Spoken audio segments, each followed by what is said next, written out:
রাজ্যের 59 জেলা হাসপাতালের সকল উপকরণ এবং পরিকাঠামো তৈরি থাকলেও আজ পর্যন্ত চালু হয়নি আইসিইউ পরিষেবা।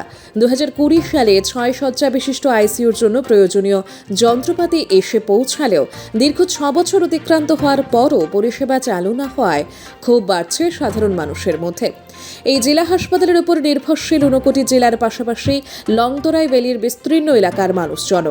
হাসপাতাল সূত্রে জানা গেছে, আইসিইউ চালুর মূল সমস্যা জনবল সংকট।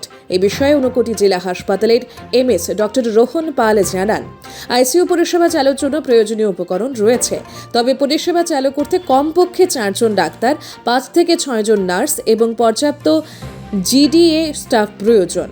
এই বিষয়ে ইতিমধ্যেই রাজ্য সরকারকে লিখিতভাবে জানানো হয়েছে। প্রয়োজনীয় স্টাফ নিয়োগ হলেই আইসিইউ চালু করা সম্ভব হবে।